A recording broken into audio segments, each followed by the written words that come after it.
55 millions pour Stephen Curry, premier du top 20 des salaires NBA cette saison. Pas mal. Je suis pas sûr qu'à ce prix-là, il viendra faire le Squeak Talk, mais je peux garder ça pour un prochain quiz. C'est bien.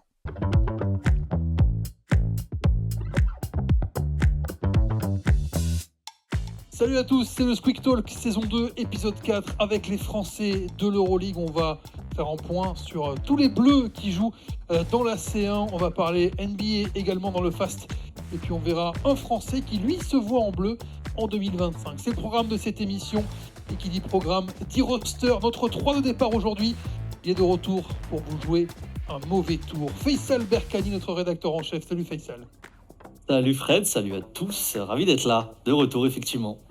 Il lui en faut peu pour être heureux, vraiment très peu. Il faut se satisfaire de Jérémy Baker. Salut Jérémy. Salut à tous, ça va ? Ça va très très bien. Et puis c'est marrant, c'est toujours lui qui a le mauvais rôle, mais nous sommes en 2024. Donnons une deuxième chance à Nils Onimus. Bonjour Nils. Bonjour Fred, bonjour à tous. Attention quand même à la comparaison là, j'aime pas trop le parallèle. On va passer sous silence ce parallèle.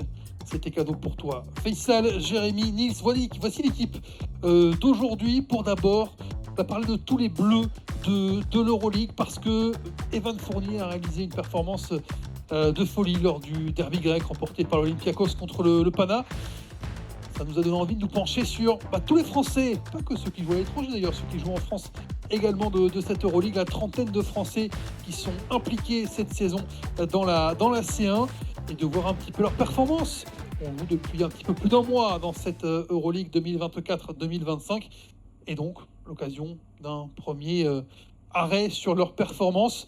On va commencer dans le positif. Messieurs, on va voir ceux qui vous ont plu, ceux qui ont un petit peu plus de mal à vous convaincre. On va faire un tour de table général de cette actu des Français en Euroleague. D'abord, on va commencer par le positif. Désolé Nils, on sait que tu aimes être négatif dans cette émission, mais on commence par peut-être celui qui pour vous a pris le plus de lumière ou celui qui vous a le plus ébloui dans ce début de saison de l'Euroleague.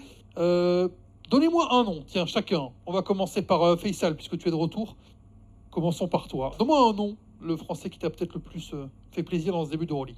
Pour moi, c'est Sylvain Francisco. Sylvain Francisco du Žalgiris. Jérémy. Moi je choisis Nadir Rifi. Nadir Rifi à Paris. Nils. Isaiah Cordigné, pour moi. Isaiah Cordigné, la Virtus. Et moi, j'irai sur Evan Fournier et j'irai en dernier. On va commencer par, un co-leader. Sylvain Francisco, avec toi, Faisal. Ouais. Pourquoi on prend Sylvain Francisco, presque meilleur Français de ce début de saison d'Euroleague, ou pourquoi tu l'as choisi en tant que tel ? Franchement, je trouve qu'il nous surprend, mais de manière tellement agréable. C'est tellement plaisant de le voir jouer. C'est seulement sa deuxième saison. Il a 27 ans, il est pour certains presque dans son prime. En tout cas, on a peut-être l'impression de voir son prime. Et c'est un prime qui me plaît. Franchement, on n'est pas sur un gros temps de jeu, on est sur 22 minutes. Et il arrive à avoir des statistiques vraiment extrêmement correctes, 13 points de moyenne, 5,2 passes. Il est quand même parmi les meilleurs passeurs de l'Euroleague cette saison. Il n'y a que 2 joueurs cette saison en Euroleague qui marquent plus que lui avec autant de temps de jeu ou quasiment autant de temps de jeu. C'est Nadir Rifi dont Jérémy va parler et Saben Lee. Sinon, tous les autres, il faut rajouter 2, 3, 4, voire 5 minutes de plus pour tourner autour des 13 points. Donc non, franchement, c'est en termes statistiques, il est intéressant. Il y a encore quelques améliorations qu'on va attendre de lui au fur et à mesure de la saison, notamment sur certains pourcentages. Au lancer franc, il en rate un peu trop encore à mon goût. Mais honnêtement, je me souviens que lors de ses premières années, et même encore récemment, et même encore l'année dernière, j'ai envie de dire avec le Bayern, on disait qu'il manquait de constance, de régularité. Là, franchement, sur 8 matchs, on est quasiment au quart de la saison, enfin même au quart de la saison. C'est très solide. Il est plaisant à voir jouer. Il a de l'explosivité quand il va au cercle. Il n'a pas peur d'aller chercher les contacts. On le sent avec de la confiance. On a l'impression qu'il joue comme un leader en fait. Et ça, pour moi, j'ai l'impression que c'est la première fois qu'on le voit comme un leader. Donc honnêtement, il a failli être clutch encore ouais. sur le terrain du Bayern. Il a failli ramener le Žalgiris à la victoire alors qu'il y a eu moins 16 à un moment dans ce match pour le Bayern. Peut-être que ça rentre Exactement. aussi dans ta ligne de compte, le côté clutch Bien sûr. en fin de match. Et spectaculaire aussi. Ah ouais, totalement spectaculaire, il Ça nous fait régale à le plaisir. Ah ouais, franchement, c'est exactement ça. C'est un plaisir de le voir jouer. Et puis non, je trouve qu'il y a une certaine intelligence de jeu cette saison qu'on avait moins vu les saisons précédentes. Si Kaunas est en tête du championnat d'Euroleague, c'est pas pour rien. Ils sont à 6-2, c'est en grande partie grâce à lui. Et ce qui me plaît, c'est que j'ai l'impression qu'il y a encore une marge de progression. Il y a encore une marge de progression. Et le fait de se dire, il nous procure du plaisir. Il permet à son équipe de gagner des matchs contre pas n'importe qui. C'est vraiment très très très intéressant. Alors, il y a encore, voilà, Monaco, il est passé totalement à côté de sa rencontre. Il va avoir encore comme ça des moments où il passe totalement à côté. Il va falloir qu'il travaille là-dessus. Il veut devenir un joueur vraiment majeur d'Euroleague, il veut devenir une référence dans cette ligue. Il va falloir qu'il arrête d'avoir ces coups de mou catastrophiques comme on a vu contre Monaco. Mais sinon, depuis le début de la saison, enfin, moi, il me régale. Ces petits step back à 3 points là, ils sont top. Et puis aussi, pour laisser la place aux autres évidemment, c'est dur aussi de défendre sur lui maintenant. J'ai l'impression que c'est de plus en plus galère de défendre sur lui. Sur les pauses d'écran, c'est galère. Il va aller très très vite prendre un tir à 3 points où il va très vite avoir son premier appui pour aller vers le cercle et derrière, c'est trop tard parce qu'il est trop rapide. Il va avoir la bonne lecture de jeu aussi, il va bien passer le ballon. Et comme je disais tout à l'heure, il a 5 passes de moyenne cette saison parce que on n'est pas au Bayern de l'année dernière, on est à Kaunas. À Kaunas, il y a des bons shooters, donc il arrive à les trouver et les mettre dans des bonnes dispositions. Franchement, moi j'ai quasiment pas grand chose à lui reprocher. Alors rassurez-vous, ce Squeak Talk ne va pas durer des heures parce qu'il y a des matchs à suivre évidemment ce soir, mais vous avez compris, Faisal n'avait pas été là depuis la première émission. J'ai 3 émissions de retard. Voilà, j'avais envie de parler. Exactement. C'est bien, on a pu faire une sieste rapide pendant ce temps-là. Voilà. Donc je ne vous relance pas sur Sylvain passé. Francisco, messieurs, je vais aller plutôt sur les joueurs qui vous ont marqué. Mais j'ai l'impression que le côté spectacle aussi que Faisal évoque pour Sylvain Francisco vous a marqué. Par exemple, quand on pense spectacle, on pense forcément Nadir Rifi, Jérémy. Ah, évidemment, ça va ensemble, spectacle et Nadir. Ses performances depuis le début de la saison, elles sont remarquables. Et moi, ce qui m'impressionne le plus avec Nadir, c'est vraiment sa capacité d'adaptation au final. Parce que, et ce depuis le début, on se demandait, il y avait des doutes sur est-ce qu'il allait être capable de s'adapter de la N3 au niveau espoir, du niveau espoir au niveau pro avec le Portel. Finalement, il l'a fait. Ensuite, avec le Paris Basketball. Et ce qu'il est en train de faire en Euroleague par rapport à ses saisons dernières d'Eurocup, c'est largement au niveau. C'est même supérieur en termes de statistiques. L'année dernière en Eurocup, c'était 16 points par match environ en 22 minutes. Cette année, il a 14 en 18 minutes. Il joue moins que l'année dernière. Bien sûr, il y a un pourcentage à 3 points qui est un petit peu baissé. Il n'a pas les mêmes tirs ouverts qu'il pouvait avoir en Eurocup. Le niveau défensif aussi s'est un petit peu augmenté logiquement. Mais vraiment, ce qu'il est en train de faire à son âge en plus, c'est vraiment remarquable. Il y avait 2-3 doutes sur est-ce qu'il allait être capable de défendre aussi sur tous les meneurs Euroleague pour l'instant. Pour l'instant, défensivement, j'ai l'impression que c'est pas forcément une grosse faille. Donc moi, je suis vraiment impressionné par son niveau de jeu. Évidemment, il joue toujours avec son instinct, il joue avec sa folie, il prend des tirs un peu dingues. C'est Nadir Rifi, il est comme ça et on l'aime comme ça. Mais ce qu'il est capable de faire en Euroleague, c'est les doutes qu'il y avait avant saison qui font que ses performances le placent au-dessus des autres finalement.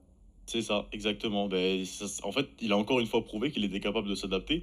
Et on a l'impression qu'il n'y a pas vraiment de plafond pour Nadir Rifi. À chaque fois qu'il monte de niveau, il répond aux attentes. Nadir Rifi, une bonne surprise permanente, ouais. Ouais, c'est ça. C'est l'adaptabilité du garçon qui, à chaque épreuve, se met au-dessus de la barre. Isaiah Cordigné, lui, il est au-dessus de la barre, peut-être encore plus cette saison. Nils avec la Virtus. Ouais, c'est marrant, c'est beaucoup moins. C'est l'opposé presque de Nadir Rifi et Sylvain Francisco. C'est pas forcément spectacle, il en est capable, des gros dunks, mais pour moi, c'est l'efficacité. Isaiah Cordigné, il est dans la continuité de ces Jeux Olympiques fantastiques avec l'équipe de France. Malgré Will Clyburn, il est l'une des options principales de la Virtus Bologne. Alors, ça passe pas bien collectivement pour la Virtus, mais les chiffres d'Isaiah, ils sont très très bons. 14 points de moyenne, plus de 4 rebonds, 4 passes, 14 dévals. Moi, ce que j'aime chez Isaiah, c'est sa propreté. Il y a un match où il s'est déchiré au tir, où il a fait un vilain 1 sur 6 à 3 points face aux Algiris, qui est la meilleure défense, donc bon, ça peut expliquer aussi. Mais il est à la fois au service du collectif, il va pas forcer, il va faire un petit peu de tout, et cette saison, il le fait encore avec un volume encore plus gros, où il prend beaucoup plus de place. Donc c'est une vraie satisfaction. J'ai dit qu'il était au service du collectif, c'est aussi un guerrier et un gros défenseur, Isaiah, donc c'est sa polyvalence qui me plaît et qui me séduit. c'est le leader, on peut le dire, Niels de la Virtus cette saison. Ouais, il y a Toko Shengelia aussi qui pèse beaucoup sur le jeu, mais tu l'impression que c'est l'homme à tout faire en fait de Luca Banchi et celui sur qui beaucoup de choses reposent. Ouais, en effet, Isaiah Cordinier. Isaiah Cordigné pour Niels. Euh, Jérémy nous a dit Nadir Ifi. Faisal nous a dit Sylvain Francisco. Vous nous dites, vous, quel joueur? Un seul joueur. Vous n'avez pas le droit à deux, vous avez le droit à un dans les commentaires. Vous choisissez comme peut-être le leader français de ce début de saison en Euroleague. Moi, j'ai pris Evan Fournier. Eu égard évidemment à sa performance contre le Pana, sa meilleure perf sous le maillot de l'Olympiakos, parce que il y a cette petite montée en pression sur les 3 derniers matchs. L'Olympiakos en a gagné 3, pas contre n'importe qui, Real, Barça, Pana. Et Evan Fournier, à chaque fois, a été là. On le sent lancé, on le sent enfin dans la machine. Peut-être que l'Olympiakos avait besoin aussi de se roder, de réintégrer et lui, et enfin, de réintégrer Vezenkov et d'intégrer Evan Fournier. Mais voilà, vraiment impressionnant. On se demandait ce que ça pouvait donner Evan Fournier en Euroleague. Ça donne des shoots clutch, ça donne des attitudes clutch et un amour du maillot déjà pour l'Olympiakos assez important. J'ai fait un petit Ça se peu, voit un qu'il petit peu kiffe moins en long. plus. Ouais, Hein c'est exactement ça. C'est Parce que exactement moi ce que j'allais qui dire. kiffe ce qui est en train de lui arriver, il kiffe le jeu, il kiffe être avec les supporters. C'est trop plaisant de le voir Il comme ça. reprend, ouais, il reprend du plaisir qu'on ne voyait plus sur ces dernières années au NBA, où il manquait de temps de jeu, où malheureusement, voilà, il était échangé d'équipe en équipe, il se plaignait, ça marchait pas. Bah là, on retrouve un Evan Fournier, je pense, il retrouve le côté jouer au basket. Jouer, c'est un jeu. Et en plus, il le fait bien. Est-ce que vous avez hésité? Puisque le but du jeu, c'était de donner un seul nom. Est-ce que vous avez hésité entre des noms que les autres ont proposés, par exemple, ou encore un autre peut-être qu'on n'a pas Franchement, cité sur... il y en a tellement les Français cette saison en Euroleague. Enfin, on va pas se le cacher. Tu ouvres la liste des 30 Français. Parce qu'il y en a Ouais, un 32, mais peu, on avait oui. dit Alpha Kaba, international guinéen, et Youssouf Afal ne rentrait pas dans cette liste. Mais sur les Une 30, trentaine, on va dire. la trentaine, voilà. Sur la trentaine, il n'y en a pas beaucoup qui font des petites saisons. Hein. Franchement, on aurait pu citer Elio Kobo. Dans les équipes françaises, Et Nando, voilà, Geoffrey, Théo Malédon. Mathias Le Sort, évidemment, Le qu'on ne sort, cite pas, mais sur les qui passes de le mérite, MVP. bien Non, sûr. mais je te demande pas tous les joueurs, je te demande un Ah non, éventuellement à qui tu dis franchement j'ai hésité. Tu as pris Isaiah Cordigné. Est-ce qu'il y en a un moi, deuxième ou celui qui était incontournable, et c'est presque, il nous a tellement habitués, c'est devenu un standard de performer comme ça, c'est Mathias Le Sang en fait.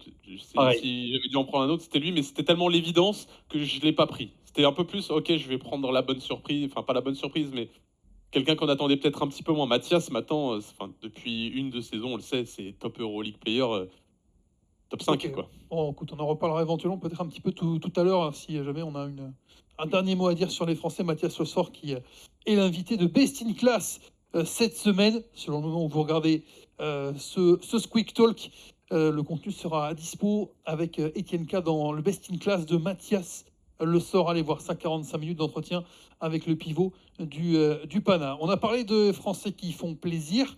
J'ai envie d'aller un petit peu dans le plus dur. Les Français qui vous en attendez un petit peu plus dans ce début de saison. Par exemple, moi, et je détaillerai tout à l'heure, j'attends plus de Yakuba Ouattara. Je vous dirai pourquoi tout à l'heure à Paris. Tiens, commençons par Jérémy. Jérémy, quelle est un petit peu ta déception française sur ce début de saison?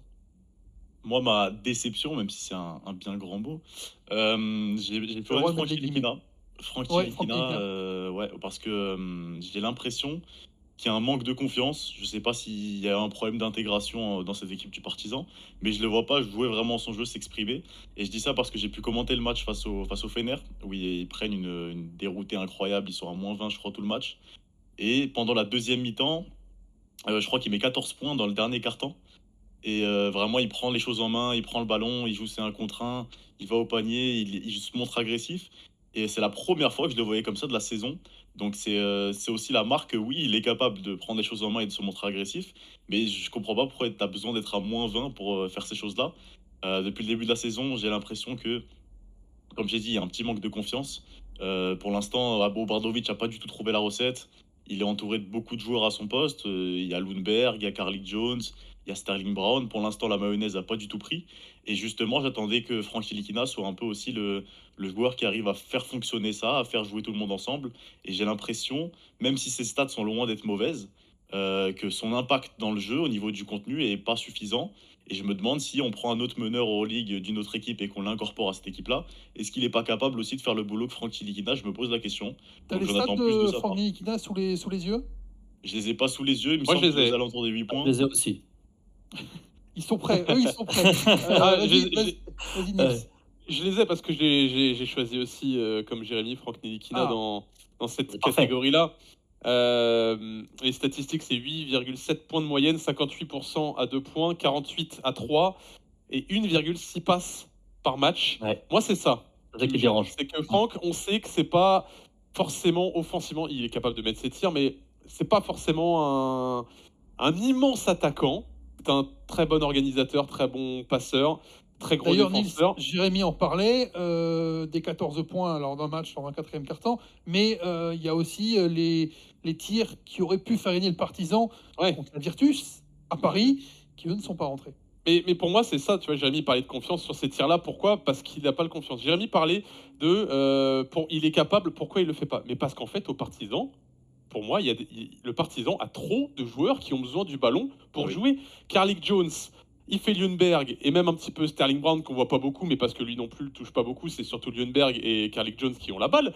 C'est des garçons qui portent quasiment presque sur toute la possession la balle. Donc Franck, en fait, il arrive, il donne la balle, il la revoit plus de la possession. Donc en attaque, c'est compliqué de faire des choses. Alors, je l'ai mis dans ma petite déception, mais au final, je suis même pas. Enfin, je suis déçu parce qu'on attendait beaucoup de lui, mais je suis même pas sûr que ce soit vraiment sa faute. Tu vois, c'est la construction Ouais. de l'équipe, la manière dont les choses sont faites, peut-être par Zeljko Obradovic. Je sais pas si c'est lui qui choisit de jouer de cette manière. Sûrement, c'est le coach. Mais c'est décevant dans ce sens-là. C'est que Franck, on sait de quoi il est capable. Et tu le vois pas, quoi. Tu le vois pas. Est-ce que tu as un dernier truc à rajouter à ce qu'a dit Nils, Jérémy? Est-ce que vous avez Non, choisi bah, le même choix? c'est justement, c'est symbolique du manque de confiance aussi. Le shoot à 3 points qu'on voit contre la Virtus au buzzer où il met airball. Pour moi, ça montre son manque de confiance. Et je suis pas sûr que Zeljko Obradovic finisse la saison d'ailleurs. Oh, les gens de là-bas, ce serait bizarre. Ouais. Moi, Faudrait vraiment qu'il franchement, soit j'ai un petit en galère, mais on manque sont pas de déjà un peu respect en des galère, légendes là-bas. 2 victoires, Ouais, 6 mais il reste défaites, du temps. il reste du temps. Mais bon, si tu continues à enchaîner un petit peu les matchs difficiles, tiens d'ailleurs, cette semaine pour le Partizan, 9e journée, réception du Barça, pas cadeau, loin, Pas loin, cadeau, loin de là. Et puis en fin de semaine, réception de Milan. Donc, Après, deux ils sont jamais très loin, hein, le Partizan. Tu vois, ils perdent au buzzer enfin, ils perdent sur un dernier tir raté contre la Virtus. Contre Paris, ils ont la balle de match aussi. Généralement, ils sont dans les matchs. Il leur manque pas grand-chose, mais il leur manque. Mais c'est Eh pas oui. pas pour eux pour l'instant. Franck Ntilikina, vous nous dites ce que vous pensez en commentaire de son début de saison au Partizan, choisi par Nice, choisi par Jérémy, choisi par Faisal. Non, Ah, je suis allé sur un autre Français. qui as-tu pris comme Français J'ai pris TLC, Timothée Luau Cabarro. Ouais, qui me déçoit un petit peu. Alors, c'est pas du tout catastrophique. On n'est pas sur une saison cata de la part de Timothée Luau Cabarro, mais il me déçoit un petit peu. Les stats sont convenables. Voilà, 9 points, 3 rebonds, 1,5 passes, c'est pas mal. Mais les pourcentages, on les reconnaît pas. On les reconnaît pas. Il est à 35% à 2 points, il est à 28% pardon, à 3 points. Et au-delà des stats, moi, c'est le rôle en fait de Timothée Luau Cabarro dans cette équipe. Quand il a signé cet été, je pensais vraiment qu'il allait pouvoir avoir un rôle beaucoup plus impactant dans cette équipe de Baskonia. Un jeu qui peut lui convenir, que ça court beaucoup, qu'on est vraiment sur une équipe qui se développe. Donc je me suis dit qu'avec l'expérience qu'il commence à avoir en Euroleague, c'est sa 3e vraie saison, il y aurait des choses très intéressantes à apprendre aussi de TLC sur Baskonia. Pour l'instant, je le vois pas. Tu parles de son rôle. Ouais, plus de... Il arrive de l'Asvel où finalement, le jeu des blessures, de la construction d'une équipe bancale, il était quasiment le leader À la offensivement. Sol, il a connu 3 coachs, 3 rôles différents hein, la saison dernière. Elle est compliquée, la Franchement, saison de Chelsea c'est l'année un dernière. enfer. Bien Il a sûr, changé 3 fois de statut, 3 fois on lui a demandé des choses différentes. absolument. Et là, tu Et arrives dans le contenu. il s'en est tiré pas trop mal. Mais là, dans cette Oui, en plus. nouvelle saison, j'ai l'impression que son rôle n'est pas encore défini. En tout cas, moi, j'arrive pas trop à le lire. On sait que Shima Moneke prend de plus en plus de place dans cette équipe, prend beaucoup de ballons. Il y a Trent Forrest, moi que je ne connaissais pas beaucoup, qui lui aussi prend de la place, qui prend des shoots, qui prend du temps de jeu. Mais Marcus Howard, et évidemment Marcus Howard, mais à la limite, on sait que Marcus Howard allait prendre beaucoup de place dans cette équipe. Mais je pensais que ça allait mieux fonctionner, ça allait mieux fitter. Et pour l'instant, le fit, je le vois pas beaucoup. Donc, c'est plus on est sur un jugement d'attente pour la suite de la saison, de voir comment il peut progresser. Mais Peut-être pour l'instant, aussi j'ai parce du que mal. tu l'attendais très scoreur, alors que quand il arrive Oui. quand tu arrives dans une équipe avec Moneke et Et Marcus Howard, Howard, tu vois, ouais. c'est peut-être pas forcément ce pourquoi Baskonia l'a recruté. On sait que c'est aussi un très bon défenseur Bien et sûr. capable de faire la différence. Timothée Loho, j'ai pas beaucoup vu de match de Baskonia, donc c'est difficile Mm. de parler, mais il est capable de faire quand même beaucoup de choses. Peut-être que à Baskonia, c'est pas forcément en tant que scoreur qu'on va le retrouver. Et là aussi, je trouve que c'est une équipe qui est pas très bien construite. Il Voilà. manque un En fait, meneur de jeu. c'est collectivement. Euh, Je pense que c'est pas. On parlait de confiance pour Nilikina. Il y a peut-être aussi un petit aspect confiance, intégration, évidemment, pour TLC. Mais j'ai plus l'impression que c'est Baskonia. Je sais pas trop où va cette équipe. Donc, j'ai pas ouais. l'impression de savoir où va non plus TLC dans cette équipe-là. Et puis, Demande à Jérémy. il- C'est Jérémy le bast de l'équipe, normalement. c'est vrai, c'est C'est vrai. vrai. Jérémy. Qu'il en commente pas mal. Il en commente pas mal. J'ai vu beaucoup d'Asconia. Ouais. Ouais, mais ces pourcentages aussi dont on n'a pas trop l'habitude de voir de TLC, quand je le vois à 28% à 3 points, je crois que j'ai noté, il était à 0 sur 9, je crois, sur les deux Ouais. derniers matchs. C'est pas là où. Enfin, c'est bizarre de la part de TLC pour un joueur qui commence à avoir une belle expérience. J'attends un petit peu plus. Donc je serais content on refait un point à Noël pour voir si ça évolue ou pas. Franck Nilikina, Timothée Lohu, Cabarro. Et donc moi, je vous jette Yakuba Ouattara Ouais. dans ce débat-là. Pas pour son investissement, qu'on connaît toujours par cœur, mais j'aimerais bien voir un petit peu plus. Alors évidemment, il y a cette adresse 3 points qui est inexistante sur le début de saison, 4 sur 27. Ça revient. Ça revient sur Ça le dernier revient. match. Ouais. Sur le dernier match, il y en a un pour l'instant, où effectivement Ouais. il a fait 3 sur 4 contre le Partizan, mais on espère que c'est effectivement le départ.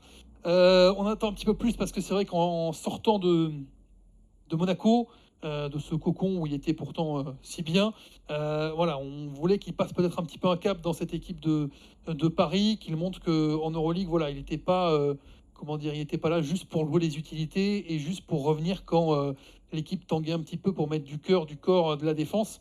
Voilà. Si les shoots commencent à rentrer, il sera une option très crédible pour ajouter à la menace extérieure de Paris avec Antonen, avec Tyson Ward, avec Nadir Ifi évidemment, et ça pourra ouvrir encore plus de choses à Paris. Donc moi, c'est à la fois voilà, individuellement et collectivement, je me dis qu'un Yakuba Ouattara qui remet un peu le pied sur l'accélérateur offensivement fera encore plus de bien à Paris et pourra peut-être mener Paris à des sommets inattendu de la part des observateurs. Voilà, je ne sais pas si Yakuba Ouattara, vous en attendez Je te plus ou rejoins, pas. moi. Ouais. Moi, je C'était te mon rejoins deuxième aussi. c'était mon deuxième choix, Yakuba Ouattara. Alors, j'ai peut-être mal vu les choses, mais je le voyais vraiment sortir de Monaco, comme tu as dit, et avoir un rôle tout neuf et bien plus important à Paris avec l'expérience qu'il avait. Je me suis dit, je le voyais tourner à 9, 11 points Ah par oui. match, Ah ouais, avec totalement. beaucoup plus le ballon dans les mains, tu vois, en mode vraiment troisième option offensive de Paris derrière TJ Shorts et Nadir Ifi. Et en fin de compte, non, il est toujours dans ce rôle de catch and shoot là. Donc, je suis un petit peu déçu. Ouais. Mais encore une fois, c'est le rôle qu'on lui donne. Hein. C'est pas. C'est ça en fait le problème. Ce que j'ai l'impression qu'on cantonne Ouattara à ce rôle-là, de jouer 10-15 minutes, d'être dans le corner, d'attendre le ballon, d'être très présent défensivement. Ça, il n'y a pas de souci. Dans l'investissement, il va toujours être là. Des fois, on le fait jouer que 2 minutes sur quelques séquences. Après, il sort. Ça, j'ai l'impression qu'on lui laisse pas encore assez sa chance. Alors Et toi, que tu aurais il nous a prouvé. commencé à Paris en Euroleague finalement avec une équipe qui tourne beaucoup ou un quart d'heure de jeu. Finalement, c'est le temps de jeu de beaucoup Oui, de c'est voilà, convenable. du deuxième 5 finalement, dans les eaux d'un, je sais pas moi, d'un Cavalier ou des joueurs comme ça de devoir finalement les vrais soldats, tu ne serais pas forcément déçu. Là, c'est de savoir que à Monaco, il était toujours en train de ronger un petit peu le frein et on l'appelait finalement quand c'était pour faire le pompier et il faisait toujours très très bien le pompier. Là, tu as envie de dire, c'est le moment de prendre presque tes aises finalement en Euroleague. Bah ouais, moi c'est Colin Malcolm qui surprend positivement parce il fait plutôt un bon début de saison, mais que j'attendais pas. En fait, ce que fait Colin Malcolm, je pensais que c'est Ouattara qui le ferait dans la prise d'initiative, dans la confiance aussi qu'on lui donne et dans les shoots qu'il prend. Donc j'espère vraiment que Ouattara va aussi avoir un peu plus de place dans cette équipe parce qu'il peut apporter. Il peut apporter. Après, Paris va très bien, donc pour l'instant, ils en ont peut-être pas besoin. Mais quand ça va être un peu compliqué, l'expérience de Ouattara sera peut-être intéressante pour Paris. Les Français dans la lumière, donc Isaiah Cordigny, Nadir Rifi, Sylvain Francisco, Evan Fournier. Les Français dont on attend plus, Franck Ntilikina, Timothée Luwawu-Cabarrot et Yacouba Ouattara. Dans quelques minutes, le fast avec toutes les actus de la semaine en Euroleague et au-delà. On parlera de Nadir Rifi également, mais on termine d'abord sur les Français de l'Euroleague parce qu'on a parlé de ceux qui brillent, on a parlé de ceux qui sont un petit peu en difficulté. Il y a peut-être un juste milieu, des joueurs qui vous intriguent un petit peu, que vous n'arrivez pas forcément à cerner ou alors décerner finalement une évaluation, une mention dans ce début de saison. Est-ce qu'il y a des joueurs dans ce cas-là? Par exemple, pour toi, Jérémy, on a entendu Nils et Faisal débattre beaucoup. Je vais te rendre la parole. Ouais, j'ai choisi TLC, Timothée Cabarro, que Faisal avait pris en déception. Très bien. Donc toi, c'est pas une déception, c'est un mystère. Ouais, un mystère parce que Comprends. j'ai vu un excellent premier match de Timothée Cabarro face aux Partisans à domicile dans une Fernando Buesa Arena pleine à craquer. Il a été tout de suite adopté par tout le public. Il a été mis en confiance. Je crois qu'il marque 16 points, quelque chose comme ça. Il envoie un gros dunk sur Brandon Davis. Il a vraiment la confiance de ses coéquipiers. On sent qu'il s'entend bien aussi avec Shima Moneke sur le terrain, avec Marcus Howard, etc. On se dit que sa saison allait être lancée, qu'il allait envoyer 11-12 points par match avec des bons pourcentages, en étant en confiance.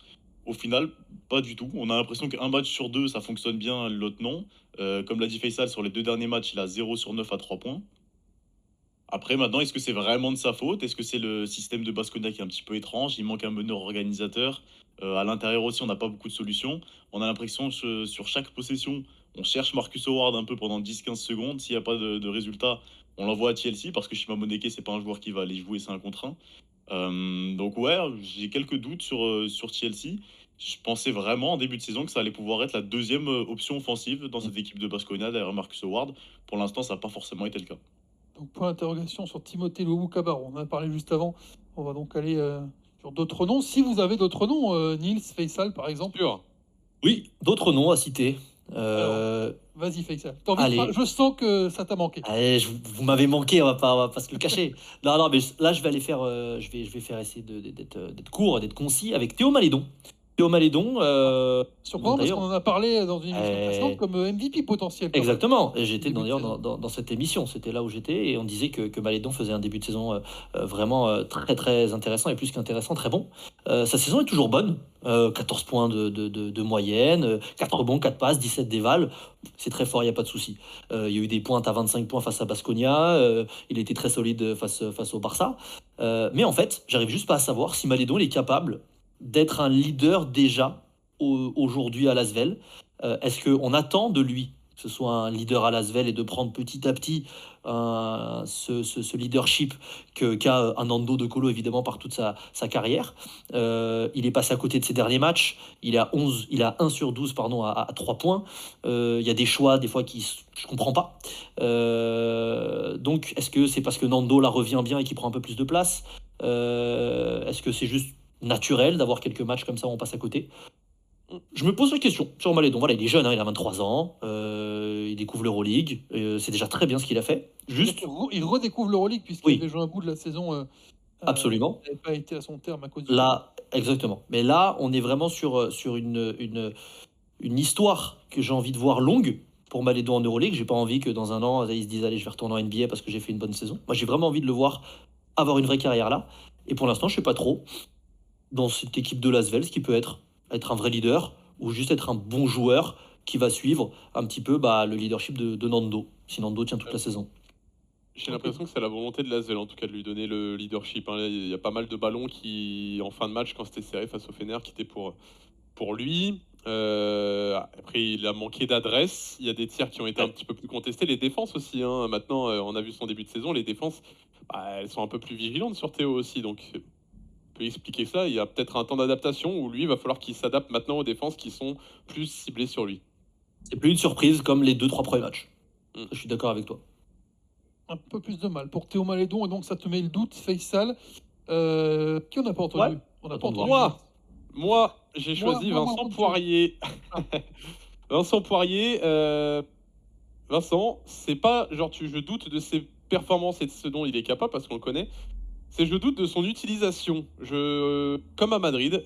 À Madrid, il y avait Tavares, c'est compréhensible. Là, à la WFS, je comprends pas. On fait venir On Vincent précise, Poirier. Nils, tout de suite qu'il t'a bâché sur les réseaux l'an dernier, donc tu lui en veux aussi un petit peu. À Vincent Poirier.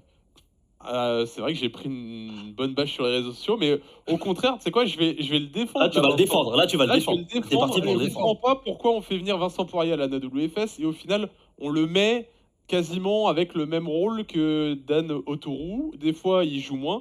Il y a 4 matchs où il a moins de 20 minutes de temps de jeu, Vincent Poirier. Il y a 4 matchs où il en a plus de 25. Les 4 matchs où il a plus de 25, il sort des super performances. 3 matchs à plus de 15 dévals et 2, ça fait pas 4. Bref, il a fait Il fait des grosses perfs. Ouais, les maths, je suis pas au point. Mais il a fait des bons matchs à plus de 15 dévals, ça c'est sûr. Mais surtout son utilisation, tu vois. Je prends le match exemple face à Monaco. Il fait un très très gros premier quart-temps. Il joue quasiment tout le premier quart-temps. Et il joue pas du deuxième. Moi, je comprends pas ces coachings. Chus Matteo faisait pareil à Madrid, où tu as un joueur qui commence, tu le fais jouer 10 minutes, et les 10 suivantes, tu fais jouer un autre joueur, et pendant ce temps-là, celui qui a commencé, il se refroidit. C'est un choix, les coachs ont certainement leur raison, mais moi, quand Vincent commence super fort et tu le refais pas jouer du deuxième quart-temps, je comprends pas qu'un joueur qui domine en premier quart, tu ne le remettes pas une minute. Si il se trouve sur le premier quart et que tu mets Dano Tourou, je comprends. Je comprends. Dano Tourou, il rentre, il fait du bon travail, bah tu le laisses, c'est le soir de Dano Tourou. Mais quand ton joueur il fait du bon taf sur le premier quart, comment tu peux le laisser au frigo les 10 minutes suivantes? Moi, je j'arrive pas à comprendre ça. Et Vincent, il vient quand même avec un statut, champion Euroleague 2023, et de l'expérience, qu'il connaît quand même. Et il arrive, je pense, j'estime que c'est un meilleur joueur de basket que Dano Tourou. Dano Tourou est très bon, mais je pense Vincent Poirier avec une meilleure lecture du jeu, tout ça. T'as pas l'impression que Il a c'est. signé 3 ans. Hein, T'as pas Oui, l'impression en que c'est à plus. cause du coaching moderne, des coachs modernes qui s'inspirent un peu trop, là, pour le coup, des rotations NBA, qui se disent j'ai des rotations dans ma tête, je vais les faire. Et peut-être qu'il s'est dit, allez, je vais faire un quart-temps chacun, ce qui est complètement ridicule hein, de faire ça. Enfin, après, ça, ce n'est que mon avis. J'ai l'impression que c'est de plus en plus comme ça. On oublie de regarder ce qui se passe, d'avoir des coups de chaud et de ne faire que des rotations de minutes. Chus Matteo, ouais, j'avais l'impression que c'était comme ça. J'ai moins l'impression que c'est comme ça avec Mijatovic. Mais j'arrive pas à Finalement, comprendre. tu es et ça me frustré. En frustre. fait, tu es frustré pour Vincent Poirier. T'es pas. Ouais, parce que moi, vraiment, je l'ai vu arriver à l'EFS. Je me suis dit, ah, ça y est, il n'y a plus Walter Tavares. Il va pouvoir montrer. Ouais, il va se régaler. Ouais. Ouais, vraiment, il va pouvoir se régaler.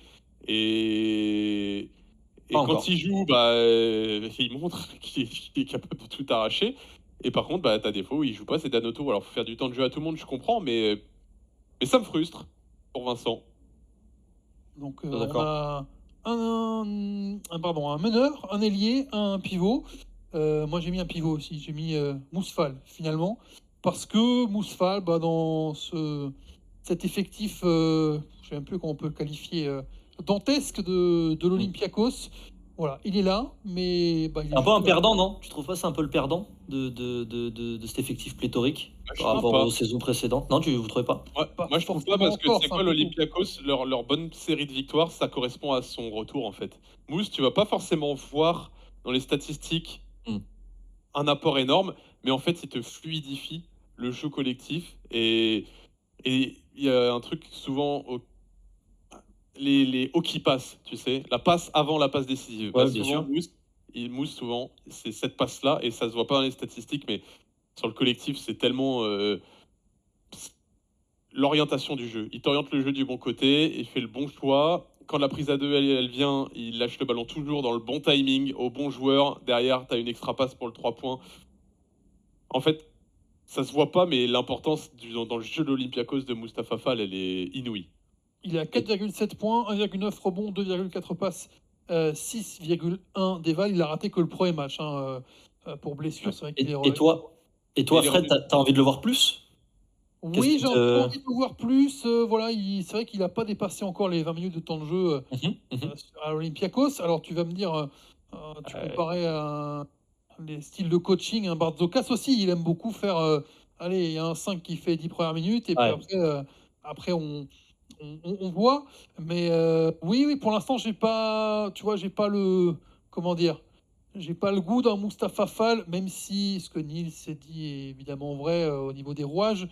J'ai pas le goût d'un Mustapha Fall qui domine un petit peu un match vraiment sur le début de saison pour me rassurer ou me dire voilà, il est dans cet effectif, il est planté, il bouge pas, voilà, il sait où il est, quoi, encore. Mais c'est vraiment, voilà, on est sur un point d'interrogation sur ce début de saison, ni bon ni mauvais. Tu vois, c'est vraiment, on est sur mon mystère à moi. Voilà. Ok. C'est bon pour les mystères. C'est Les bon pour les sont mystères, toujours bons. on adore. C'est On adore les mystères. très bon dessert, ça. Excellent. Bon, on va terminer sur les Français de l'Euroleague. Un bon petit débat d'une demi-heure, c'est bien, mais c'est Faisal qui nous a lancé. Bien En sûr, c'est voulant, ma faute. en voulant parler long. Un dernier joueur que vous avez envie de mentionner peut-être dans ce début de saison, rapidement, mais très rapidement. Hein. Vous avez Très 15 secondes. rapidement, Ouais, 15 promis, en secondes. 10 secondes. En 10 Nils secondes, vas-y, Sako. Faisal. Nils Sako en 10 Sako, secondes. meilleur Allez. rebondeur d'Euroleague, 11 points de moyenne, 5 matchs de suite à plus de 12 points. Il est dominant, il découvre le haut niveau d'une très belle manière. Si l'Asvel a bien démarré la saison, c'est grâce à lui. Bon, allez, c'est 17 secondes, mais on te l'accorde. Nils, un mot Alors, peut-être sur un autre Ouais. joueur. On Ouais. va rester à Lasvel. Nando De Colo, les 2 derniers matchs là, quel régal, on retrouve, alors il y a pas les mêmes cannes, ça va pas aussi vite, mais la classe et le talent. Très bien, tu as fait 12 secondes, ça me va. Jérémy, un joueur que tu veux mettre en exergue encore dans ce début de saison? Ouais, un petit peu plus au sud, à Monaco, Mathieu Strazel, saluer un petit peu son professionnalisme et sa qualité. Dès qu'il rentre sur le terrain, il est prêt. Et il sait qu'il va pas forcément avoir beaucoup de ballons avec les joueurs qu'il a autour de lui, mais il rentre, il défend, il fait son boulot. Et il se tient toujours prêt pour chaque opportunité. Et puis moi, je vais terminer sur Jalen Horde au Maccabi, dont on parle très très peu. Mais c'est sa Mm. première saison, il est à Ouais. 12,9 points, 5,9 rebonds, plus de 15 dévals. Déjà en train de se tailler une belle part dans la saison du Maccabi. Et tu vois, ça peut être une trajectoire à la Mathias Le Sort aussi. Prend son temps pour arriver en Euroleague pour finalement aller vers des clubs qui peuvent prétendre, je pense, à beaucoup plus que le Maccabi cette saison. On a fait le tour. On vous rappelle que Mathias Le Sort, qu'on a cité rapidement dans tous les noms qu'on vous a cités là, sera dans Best in Class demain, ou est déjà dans Best in Class selon le moment où vous nous regardez, écoutez pour cette 4e émission du Squeak Talk. Voilà pour les Français de l'Euroleague. On reparle de la Dirifi dans quelques minutes. Il y aura aussi le quiz pour lesquels mes 3 acolytes sont, je le sais, très très près.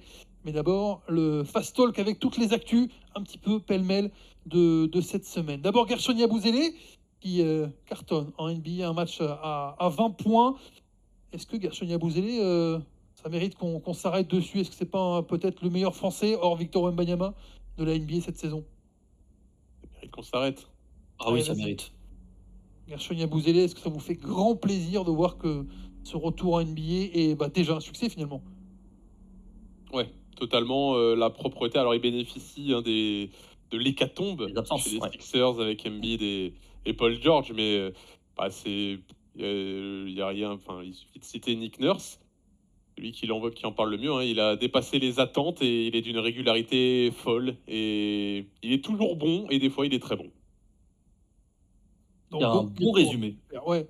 Je Non, trouve mais que c'est un Gershon bon Yabusele, résumé. franchement, c'est fantastique d'avoir eu cette deuxième chance qu'il n'attendait pas forcément ou qu'il n'attendait plus. Et de le voir tourner à ces moyennes-là, on va essayer de vous retrouver les chiffres rapidement.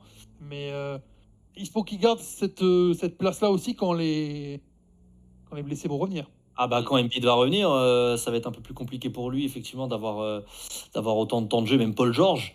Mais moi, ce qui me fait plaisir, c'est que c'est tellement dur d'avoir des deuxièmes chances en NBA.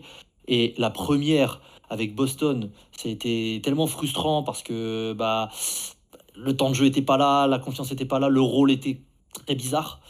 Le revoir là épanoui, il prend du plaisir. Tu sens que les JO, ça l'a libéré et ça a aussi mis un regard sur lui. C'est les gens qui ne connaissaient pas forcément aux États-Unis, qui n'avaient pas souvenir de lui à Boston. Bah là, ils ont mis un nom grâce à son poster sur LeBron. Bah bravo, c'est mérité pour un joueur qui fait tellement de belles choses et qui humainement en plus c'est très bien. Donc Il est c'est à top. 10,3 points de moyenne en 21 minutes. Quand on compare effectivement avec son premier passage où il était à 2,3 points et Bah oui, il allez, jouait à 6-7 peine quelques minutes. minutes. Ah ouais, ouais. Il jouait les garbage time à Boston et c'est terminé. En 9 matchs, il a prouvé qu'il avait sa place en NBA. Jérém, tu ne t'y arrêtes pas? Est-ce que Je tu m'arrête t'arrêtes? pas, classique. Je m'attendais à ça. Tu t'arrêtes? Ouais, bon, voilà. Blasé. Blasé par Carson. Non, s'y attendait. C'est de la NBA. Garcinia Bouzela, on connaît son talent. Rizaché aussi est capable de mettre 33 points. Moi, ça m'étonne pas du tout. Voilà. Est-ce Ouais, que tu c'est beau. t'attendais aux Spurs seulement, peut-être seulement ou pas seulement, 4 victoires en 10 matchs avec les nouveaux Spurs? Est-ce que tu Bah, veux mine de t'arrêter? rien, c'est plus ou moins dans là où on les attendait, hein, sur un bilan légèrement en dessous des 50%. Donc, classique aussi. Ouais, Les autres? je m'arrête pas, titre personnel. Et Nils non plus. Non. Sur Milwaukee, On a, je pense qu'on a. est-ce que sur Milwaukee à la ramasse, on s'arrête? Oui. Beaucoup plus surprenant. Ah Vas-y, oui. Faisal. Ah ouais, ouais, moi je m'arrête sur Milwaukee parce que 8 victoires, 8 défaites, hein, au moment ah ouais, où là le bilan il est catastrophique. On est sur des rumeurs qu'on n'attendait pas de voir un Giannis potentiellement être tradé. Doc Rivers décrié, mais à juste titre très très très souvent. Moi je comprends pas les choix de Milwaukee dans ce coaching et de voir qu'on a un Damian Lillard, Giannis dans une équipe.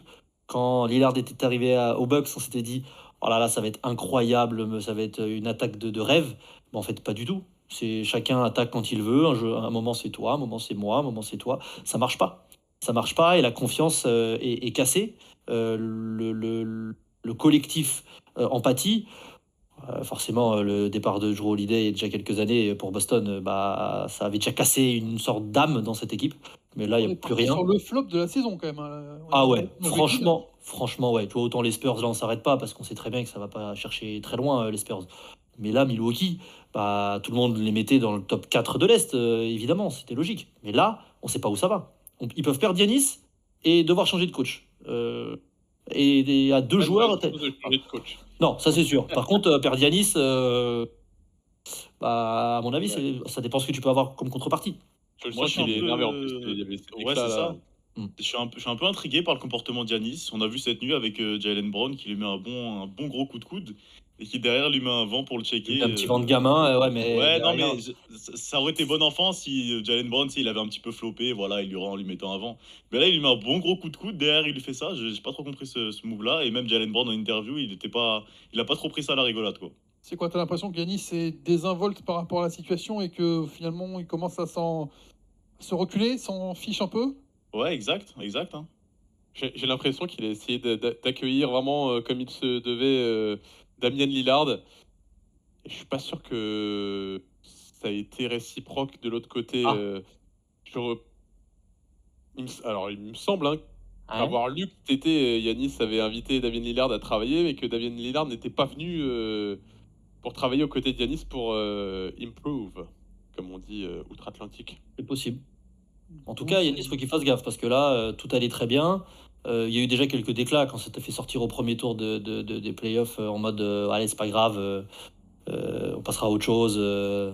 Mais là, maintenant, on est peut-être à un tournant de sa carrière, faut qu'il fasse attention dans l'image et dans le jeu. Peut-être se Moi, concentrer c'est sur pas la... pour lui. Hein. Moi, je m'inquiète pas pour Antetokounmpo, je m'inquiète pour les Bucks. Hein. Oui. Moi, je m'inquiète pour lui aussi. Tu avais quelque chose de très bien construit, tu avais ton avenir dans les mains pour quand même pas mal d'années, parce que Yanis, il reste jeune et il a Bien encore sûr. belles années devant lui.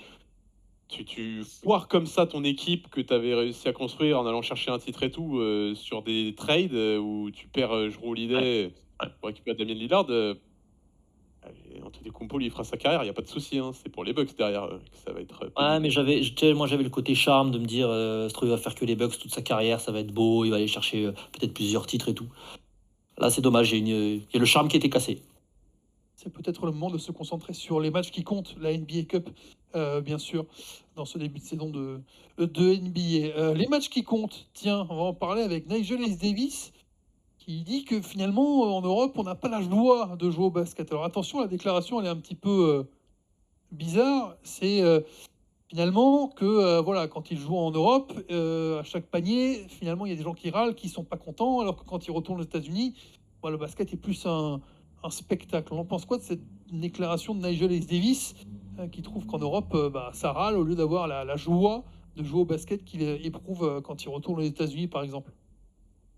Est-ce qu'on en pense quelque chose? Est-ce qu'on s'arrête? Moi, je m'arrête pas forcément, pas vous cacher. Nils, Moi, Non, ça Jérémy? ça Ça m'a. titille un peu. Ça titille un peu, Nils, Ouais, je un sais. petit peu, un petit peu.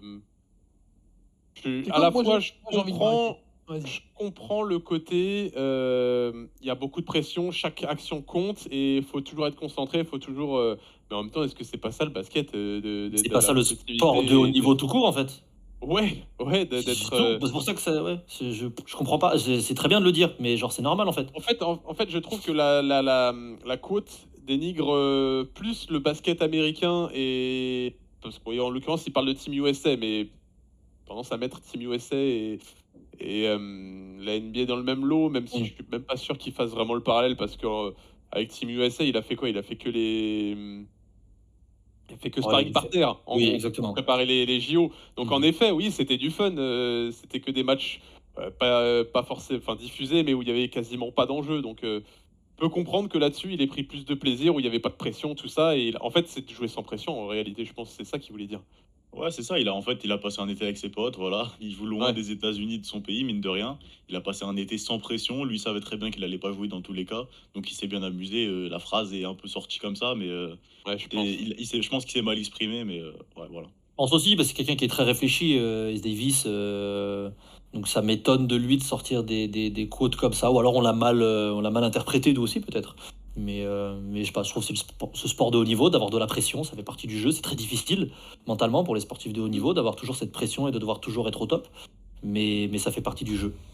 Il y a Othello Hunter qui lui a très bien répondu en disant qu'il comprenait totalement que lui il jouait avait gagné au plus haut niveau en Europe Mhm, et mhm. que en gros la joie de gagner des titres ne venait pas du basket en lui-même, du jeu en lui-même, mais venait de la camaraderie, Ah de oui. la culture autour du basket, tout ça. Ça, je pense que de bon nombre de sportifs de haut niveau te diront pareil.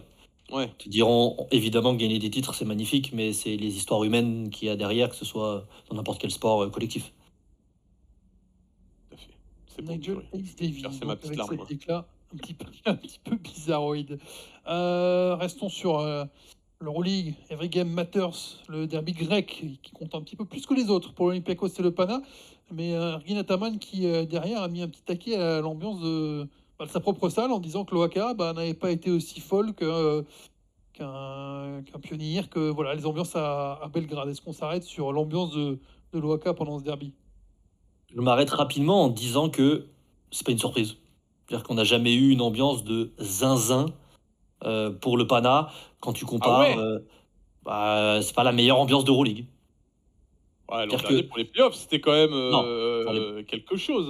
Même pendant la je- saison, il y a eu des gros matchs. Et sur un derby, tu dois. voilà, c'est ça le problème, c'est que c'était un derby. Quand je vois la moitié des places au premier rang vide, là je comprends pas. Je comprends pas. Ça par contre, c'est une surprise de pas voir une salle pleine à craquer pour un derby. Il peut y avoir des matchs où il n'y a pas une ambiance de folie. Pour moi, l'ambiance de l'Olympiakos est quand même très très très très élevée. Les derbies à Belgrade, on n'en parle même pas. C'est incomparable. Mais là, pourquoi c'est pas rempli à 100%? Est-ce que c'est un problème de prix par rapport au peuple à Athènes? Est-ce que c'est un choix de la part du club de... Je sais pas, je ne comprends pas. Ça, je ne comprends pas. Donc je comprends Ataman d'avoir sorti cette quote parce que bah, peut-être qu'avec une salle remplie à 100%, ça aurait peut-être gagné le match sur la fin. Vous allez Et ça voir, aurait poussé. vous allez vous faire votre propre idée sur Squeak, sur la plateforme, ou sur YouTube, vous avez le résumé en gratuit évidemment. Sur YouTube, vous avez le match en replay sur la On vous en met un plateforme. ramequin, vous vous ferez une idée. Absolument. Il m'a totalement déstabilisé, mais c'est pas grave. Nils, est-ce que tu vas t'arrêter sur le dernier thème de ce Fast Talk sur l'Asvel et les blessés qui s'accumulent? Ajassa, Sako, Kaudi qui sont sortis contre le Fener encore. On a Paris Lee qui est toujours sur la touche. Ça fait beaucoup. Est-ce que c'est la Scoumoune totale pour l'Asvel? Est-ce qu'on s'arrête là-dessus? Ouais. Oui, oui, rapidement, mais ça fait chier, voilà, je vais le dire, désolé, je suis vulgaire, mais ça fait chier, parce qu'on je le sens, on sent, Pierrick Poupée a mis un vrai truc en place. Il y a une cohérence collective, on sent les joueurs impliqués, on sent une énorme combativité. Contre le Fener, sans Paris Lee, sans Edwin Jackson, sans le renfort d'André Robertson, avec Admiral Schofield qui va bientôt être écarté, avec Melvin Aginsa qui se blesse au premier quart-temps, Nils Sako au deuxième quart-temps, ça s'accumule, ça fait beaucoup et ils perdent de très très peu, 3 points je crois, en étant dans le match jusqu'à la dernière possession. C'est remarquable, et c'est frustrant en même temps. Après, est-ce qu'il y a des explications à ces blessures? Est-ce que c'est pas un effectif qui est vieillissant ou du coup on tire beaucoup sur la corde sur certains joueurs et ça se paye, très tôt avec beaucoup de matchs? C'est peut-être ça aussi, mais il n'empêche que ça reste frustrant. Frustrant pour l'Asvel qui, effectivement, est un petit peu décroché au classement désormais avec seulement 2 victoires en 8 matchs. Mais et c'est à souligner, à part peut-être, lors d'une semaine très délicate contre le Pana et contre le Bayern à Lyon, se bat et fait face avec les armes qui sont les siennes actuellement. C'est terminé pour, ce fast qui a été plus vite. C'est bien que le premier débat, on a gagné un peu de temps parce qu'on a encore une question à se poser avant le quiz. C'est Nadir Rifi. Nadir Rifi peut-il être automatique chez les Bleus en 2025? On vous explique. Il a déclaré, Nadir Rifi, aux dernières nouvelles d'Alsace, je n'ai pas encore eu l'occasion de parler au nouveau sélectionneur, Freddy Fotoux donc, mais compte tenu de ma progression et du niveau que j'affiche, j'estime que je dois être dans l'effectif pour l'Eurobasket 2025, même si ça ne dépend pas que de moi. Je pense que je mérite ma place et comme tout le monde, je vais me battre pour l'obtenir. Je peux apporter à l'équipe de France et l'aider à gagner des titres. Voilà ce que la déclaration complète de Nadir Rifi, qui effectivement en Euroleague montre qu'il est au niveau. Maintenant, est-ce que Nadir Rifi doit quasi automatiquement être chez les Bleus en 2025? On rappelle, il y a des fenêtres internationales et donc cet Euro 2025 en septembre. Qui Ouais, est pour Nadir Rifi automatique chez les Bleus en 2025? Qui dit oui? Moi, je dis oui. Toi, tu dis oui. J'ai tendance à venir avec toi. Ça veut dire que, bon, Nils, je ne m'attendais pas moins de lui de toute façon. Ah non, attention, on va pas me faire passer pour le premier hater de Nadir Rifi. C'est pas du tout le cas. Je tiens tout de suite à dire que la question qu'on se pose, c'est est-ce qu'il est indiscutable, en gros, Nadir Voilà. Rifi en équipe de France? C'est pas Ah oui, est-ce qu'il mérite ou pas d'être en équipe de France? Mais du coup, pour moi, Je suis non, d'accord avec il toi, n'est pas Nils. indiscutable. moi non plus. Il n'est pas automatiquement dans la liste. Alors, pourquoi est-il pas si indiscutable que ça? Donc ça veut dire qu'il y a d'autres joueurs en face, j'imagine, Bien sûr, assez bien aisément. Évidemment. Lesquels et si- pourquoi? On en a cité un. J'en ai cité un de manière extrêmement longue, apparemment. Silva Francisco. Je pense que. Ah, attends, attention Oui. quand même, on n'est pas sur le même poste. Non, on est du 1-2. Nadir, Nadir, c'est 2. Je pense qu'on va dire c'est c'est deux. deux. En équipe de C'est France, deux, hein, il n'y a c'est pas deux, de. c'est pas un. Lui-même se On fera définit jamais comme le arrière, pas meneur. Dans ce cas-là, automatiquement, toujours pas, parce que je pense que personne n'est automatique à part Victor Wembanyama. Ok. Mais dans ce cas-là, la concurrence, Nils, je sais pas ce que t'en penses, elle n'est pas si ouf que ça pour Nadir Rifi. Mais moi, c'est plus la sortie Ah, de dire automatique que plus qu'il y a de la concurrence pour l'embêter. Alors vas-y, Nils. Ed Faisal, peut-être. moi, Mm. je trouve sur que la la concurrence, elle est justement, elle est robuste et elle est surtout plus complète que Nadir. Pour moi, les principaux concurrents, tu as Isaiah Cordigné, qui Cordigné lui, pour Fournier. le coup, je pense, après ses JO, est quasiment indiscutable. Et en plus, avec la saison qu'il fait, donc après, il faudra voir les blessures, bien sûr. Evan Fournier, pilier, c'est dur aussi de Logique. déboulonner. T'as Eli Okobo, qui est Mm. davantage créateur, davantage passeur que Nadir, qui est plus grand, qui est comme Nadir, capable de mettre des tirs en se les créant tout seul, des tirs de fou. J'en ai déjà parlé. Nadir, il me vend du rêve dans le jeu. Franchement, c'est un bonheur de le voir jouer. Il est archi fort. Il me fait une saison magnifique avec Paris et on l'attendait pas. Mais je l'ai déjà dit dans le Squeak Talk, j'aimerais le voir faire autre chose. Il a déjà commencé face aux Partisans Belgrade à un petit peu plus driver, à un petit peu plus aller tirer près du cercle à 3-4 mètres, à se rapprocher. J'ai beaucoup aimé. Maintenant, j'attends encore de la création. Ça va venir, hein, il est jeune. Mais il y a des garçons qui sont en avance là-dessus et qui sont plus complets, plus défenseurs, plus passeurs, comme Eli Okobo, et plus passeurs comme Isaiah Cordigné et plus défenseurs. Du coup, bah, moi, je les mets devant lui dans la hiérarchie et du coup, non, Ok. il est pas indiscutable. Ok, Jérém, je t'ai mis dans la position idéale. Ils ont avancé leur pion. Tu n'as plus qu'à contrer et à venir mettre tes arguments autour. Toi, Euh, ouais, automatique. Ouais, pour moi, par rapport à la saison qu'il est en train de faire, il a encore passé un cap. Et je pense qu'un joueur comme Nadir, qui est vraiment capable de se créer ses propres tirs, et bah, justement, au vu du jeu de l'équipe de France sur ces dernières années, je trouve qu'on a parfois manqué de ça aussi offensivement. Et un joueur comme ça qui a de la créativité, qui a de la folie, qui est capable d'apporter du shoot. Évidemment, on avait Evan Fournier qui faisait ce boulot-là, mais je pense qu'on n'est jamais trop de deux. Donc, ouais, pour moi, il a sa place indiscutablement en équipe de France, hein. Il n'y a Moi, même c'est pas de débat pour toi avec Okobo. Peut y avoir un débat avec Okobo, mais moi, en fait, de toute manière, aujourd'hui, il y a les postes 1-2, et c'est quasiment que des combo guards, quoi. Les mecs jouent Ça, 1 ou 2. je suis d'accord avec toi. Pour ça que Moi, moi, c'est des mecs comme c'est là Francisco où peuvent prendre des places. j'allais en parler aussi, c'est que on sait pas Freddy Fotoux comment il Voilà, va fonctionner. C'est ça. absolument. Mais je suis pas dans sa tête, je sais pas s'il va faire comme en équipe de France. Il va faire en équipe de France comme ce qu'il fait à Bourg-en-Bresse. Mais à Bourg-en-Bresse, il aime beaucoup avoir deux garçons capables de mener le jeu, Freddy Fotoux. Il l'avait l'an dernier avec Axel Julien et Hugo Benitez, qui étaient souvent associés. Cette année, il le fait souvent avec Xavier Castaneda, qui est plus arrière en vrai, mais surtout avec Benitez et Ayayi, qui est un 2, mais est un meneur de formation, hein. À Gonzaga, il jouait meneur, Joël Ayayi.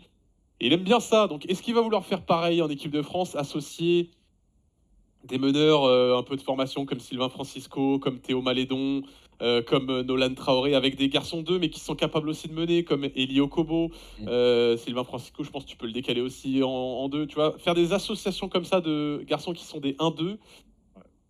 Je lisais pas les conneries. Si c'est ça, Nadir, le fait qu'il soit pas vraiment meneur de jeu pourrait l'handicaper. Mais est-ce que c'est pas, Nadir Ifi, ta wildcard ultime? Tu vois, moi j'aime bien l'appeler le fou follet. Ça rentre, ça peut arroser, ça peut te faire 10 points en 2 minutes, ça peut te faire 0 aussi en 2 minutes, hein, c'est évidemment le c'est le contre-coup.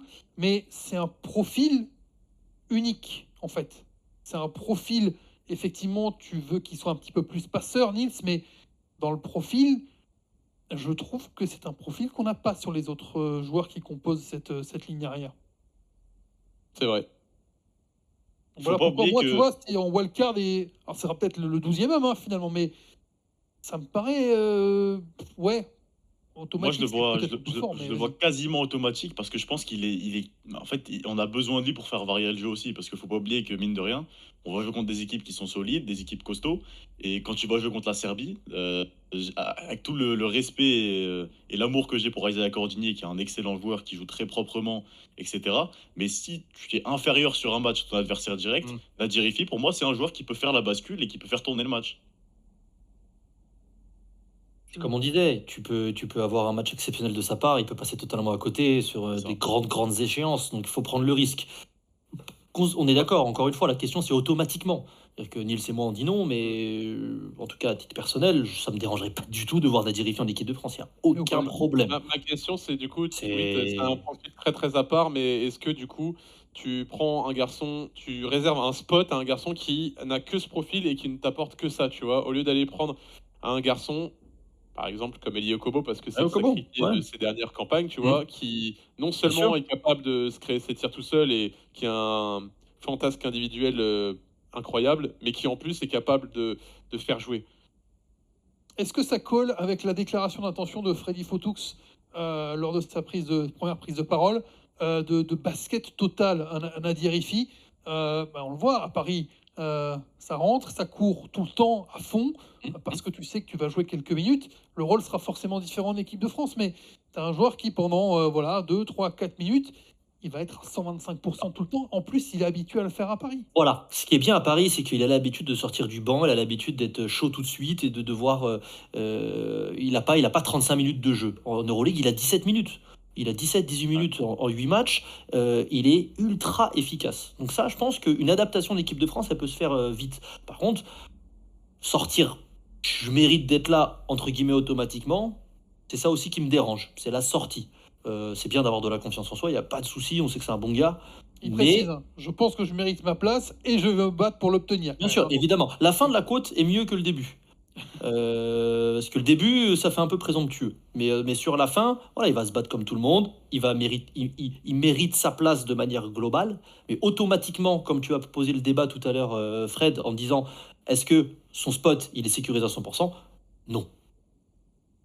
Tant mieux, on va Tant dire mieux. même. Tant mieux pour Ah bah le oui. vivier de l'équipe de France qui est assez ouf. On aura déjà Ah bah une c'est première cool. indication. Clairement.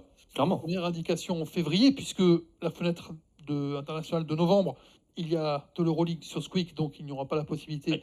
pour Nadir Hiffi de rejoindre l'équipe de France. En revanche, en février, tout le monde s'arrête et là, on pourra avoir l'équipe de France version Euroleague, sans les joueurs NBA, mais avec donc déjà de sacrés joueurs. Donc Nadir Hiffi, Absolument. mais il n'en est pas loin quand même. C'est-à-dire que vous êtes même hésitant Ah oui, à lui donner, Ouais. alors qu'on sait que... Bien sûr. Ah oui, par contre, il est dans le débat, mais tous les jours. Ah Tous oui, les jours, bien il y a sûr. débat. Ah ouais, non, non, ça c'est clair et net. Ah bon, On sera les trop. premiers contents et on ne sera pas, on dira pas ouais, c'est abusé. Si Oh Nadir non. Hiffi est- Ah, on prend du plaisir à le regarder, hein. Franchement, on prend Mais pas. c'est juste Même- que moi, tu vois, par exemple, tu prends Nadir Hiffi et tu prends pas Okobo. Alors, ça va être des choix, hein, mais ça me gênera un peu de laisser Okobo sur la touche. Ah, parce qu'à chaque fois, c'est lui qui Fred, est sur la touche. Fred, tu vas pas me faire chier. Hein, c'est un petit de l'EBPLO. Hein, Ça alors, doit merde. arriver. T'inquiète, ça doit arriver. Allez, Okobo en 2, Cavalier en 4, c'est parti. Et Freddy Fotoux, évidemment, à la Ouais, tête c'est des bien Bleus. fait, ça, c'est bon. Pour, ouais, ça c'est réglé. On verra ça, évidemment. On surveillera les Bleus lors de la prochaine fenêtre internationale. Un dernier mot sur Nadir Hiffi, ou c'est bon, vous Non. avez combattu, Non, vous êtes pas de fatigué, vous avez envie de passer au quiz. Oui. Exactement. Voilà, je savais, je le sentais. Je l'ai préparé aux petits oignons pour vous ce quiz parce que, messieurs, j'ai reçu pendant quelques jours énormément de lettres et d'emails. J'ai aussi vu les commentaires YouTube réclamant la disparition des questions historiques. Je ne connais pas l'auteur des messages parce que les messages étaient signés Anonymous, qui, comme vous le savez, en Et anglais, cette personne. ça se dit Anonymous, donc des messages anonymes. Ah, Pas mal. Un corbeau qui a fait pression pour que je vous concocte un quiz 100% actu cette semaine. C'est donc un quiz 100% actu, pas de thématique particulière, mais voilà, tout ce qui s'est passé en ce moment sur la planète basket. J'ouvre mon petit quiz. Ici, je prends mon téléphone pour noter vos points, bien sûr, Ok. parce qu'il y aura un vainqueur. Donc il ne faut pas se rater. Participants, Nils, Faisal, Jérémy. Jérémy, c'est pour te première victoire aujourd'hui ou pas? J'ai pas envie de l'annoncer et de finir avec 0 points, donc j'ose pas le faire. Tu Moi, mets je le ça sens de- bien. Je le Ouais, sens bien, ouais. Jérémy, aujourd'hui. Moi, je le sens bien. Alors des points, Ouais, bon, c'est- on parle des points justement pour commencer. Un point pour celui qui sera le plus près de la réponse. 2 points s'il y a un tout pile. Des points pour Evan Fournier. Il y en a eu en Euroleague, mais combien en cumulé depuis le début de la saison pour Evan Oh. Fournier? Combien de points a-t-il marqué sur les 8 premiers matchs de la saison? Evan Fournier, vous avez droit à une réponse chacun. Quand vous voulez, n'hésitez pas. Allez, 83. 83 pour Faisal. Moi, je vais dire 100, 100 tout pile 100. Sans tout Je veux pile? dire Ouais, 104. Ok. Et 104 pour Nils. Ce sera 2 points pour Jérémy. Oh, le juste prix. c'est combien? C'est 100 tout pile. C'est vrai? Magnifique. 12,5 Non. moyenne. 100 points pour Evan purée. Fournier depuis le début de saison. Tu vois, tu commences bien. T'as pas Ah, voulu. Ah, le tout pile, là, je l'avais pas senti venir. Eh ben, il est magnifique. À nouveau, une question compte approchant. Un point pour le plus près, 2 points s'il y a un autre tout pile. Sylvain Francisco a disputé 41 matchs en Euroleague Oui. avec le Bayern et les Žalgiris. Combien en a-t-il démarré? Combien de fois Sylvain Francisco a été dans le 5 majeur du Bayern ou du Žalgiris en 41 rencontres? Moi, je dis. Mince, j'arrive pas. Non, attends. Vas-y, je me lance. je- Vas-y, non, lance-toi. Non, je me suis lancé en premier déjà. J'ai fait une connerie. 35. 35 pour Non. Nils. Non, pardon. T'as dit 41 Ouais. matchs? C'est moins que ça, c'est 41 moins que ça. matchs en Euroleague pour Sylvain Francisco avec le Pardon, Žalgiris. pardon. Allez, on Je te. vais dire 28. 28. Ouais, fais chier. J'aimais bien ta première réponse. Je dirais 25. 25 fait ça. Et Jérém, Allez, je vais dire 29. tu vas dire Je peux 29. changer ma réponse? Non, oh. Tu Si, voulais si, dire si, quoi je veux changer. Non, mais attends. Attends, tu pas- voulais dire quoi? Il a dit 28. Attends, Tu voulais attends. dire- Bon, ça changera pas, mais T'as voulais dit dire quoi 34, après tu dis 28. Non. On a pris 28, Faisal en a pris 25, Je- Jérém en a pris Moi, j'ai envie de dire 33. Oui, envie de bah. dire 33. Bah, t'aurais perdu de toute façon, c'était 0. Oh, Hein? ouais, au Bayern, il était pas starter. Oh Il la n'a vache. jamais commencé un match. Mais c'est pas vrai. Bah si, Quoi? Ah, on est des abrutis. Mais même cette saison? Waouh. 0. 41 Oh, on a matchs, une 41 mémoire. commencés sur le banc. Ah, mais Ah, j'étais c'est- persuadé que cette saison, il était. je savais- Non, cette saison avec le Bayern et avec le Zalgiris, il commence sur le banc, mais au Bayern, j'étais persuadé qu'il était starter. Oh là là. Ouais, moi aussi. hein. 41 matchs et 0. C'était les questions d'échauffement, c'est des Mais- questions faciles. Hein. On est Je veux bête pas- parce que Fred il fait pas des questions comme ça par hasard. C'est parce que la réponse il y a C'est une sûr. logique. Voilà, le 100 c'est un chiffre rond. Le 0 c'est voilà. Réfléchissons Ah, comme ça bah, messieurs. Vous ne m'avez pas écouté, c'est tant pis. Un point pour On Faisal. t'a vu, on t'a pas regardé. Non, c'est ça. Voilà. Mais voilà. On voit plus. 2 points pour Jérém, 1 point pour Faisal, 0 pour Nils pour l'instant. C'est un vrai ou faux pour cette troisième question et ça vaut 2 points, réfléchissez bien. Yannis Antetokounmpo est le meilleur scoreur NBA actuellement avec quasiment 32 points de moyenne, 31,6 exactement, quasiment 32 points. En Euroleague cette saison, 32 points, c'est le record sur un match. Vrai ou faux?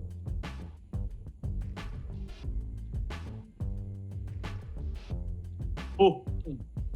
Faux pour Jérém. Non, c'est pas moi qui. Non, c'est moi qui c'est moi Ah, c'est bon, c'est- faux pour Moi, Faisal. je vais dire vrai. Vrai pour Jérém et Nils. Est-ce Je vais que dire vrai 32 points, aussi. c'est le record? Tu vas dire vrai aussi. Eh bien, Que c'est je- 2 points pour Jérém et Nils. Car L'écart, c'est c'est Il n'y a vrai. pas de hasard, Faisal, s'il allait les chercher, c'est parce que c'est le cas et que ça compte tout juste. Et que Fred, ça lui fait plaisir. Il s'est dit, oh, c'est marrant, ça tombe juste. Tout à fait. C'est bien, tu vois, c'est pas compliqué en fait, mes quiz. Percy Edwards contre Paris, absolument. 32 points, le record pour l'instant sur un match de ces 8 premières journées d'Euroleague. 4 pour Jérémy, 2 pour Nils, 1 pour Faisal. 2 points à trouver sur ce Guess the Player. Je vous rappelle que c'est un Guess the Player d'actu. Donc vous pouvez réfléchir et trouver très vite pour ce joueur qui a commencé en 2003 à l'Estudiantes Madrid. Avant d'aller en 2006 Sergio Rodriguez. à Portland, c'est Sergio Rodriguez. Ah, bien. Bravo Faisal. Parce qu'il a été, on a célébré à Milan, il y a eu Milan Real Madrid, il y a eu une cérémonie à la mi-temps. Absolument. Estudiantes Madrid, Portland, Sacramento, New York, Real Madrid, les Sixers de Philadelphie, le CSKA Moscou, Milan et le Real Madrid pour Sergio Rodriguez, Chacho Rodriguez. Bien Faisal qui revient. C'est Jérémy toujours en tête. 4-3 pour Faisal, 2 pour Nils. Guess the player encore. Toujours 2 points pour ce joueur qui a commencé à Ljubljana en 2007. Avant d'aller au Partizan Belgrade de 2008 à 2011. Il a ensuite évolué en NBA au Dragic? Qui ça? Dragic? Non. Il a ensuite évolué en NBA au Washington Wizards entre 2011 et 2014. Ljubljana, Partizan, Wizards. 2014, il a aussi joué aux Nuggets. Avant de partir en 2014, toujours à Fenerbahçe. Où Ah. il a joué jusqu'en Merde, je sais pas. 2022. Et depuis 2022, il évolue au FC Barcelone. Il s'agit de Yann Vezeli. Vezeli. Yann Vezeli. Oui, Yes. Putain, c'était facile. Yann Vezeli. Mais oui, c'était trop facile, on est nuls. C'était On est nuls. super simple. Ah ouais, c'était non, mais vraiment, c'était très simple. MVP de la 8e journée Ah là de là. l'Euroleague. Je vous ai Ah dit oui, 100% actu. Non mais oui, mais je cherchais, on cherchait un truc autour de Ouais, l'actu, ouais. là. Mais j'avais pas Vezeli. Question, c'est question. Attends, qui prend les points du coup? Ah bah c'est Faisal, hein. Ah bah oui. Ouais, je Au demande buzzer. les vieux replay vidéo à Nathanaël, notre monteur, parce que j'étais pas très loin, je pense. Tu l'auras.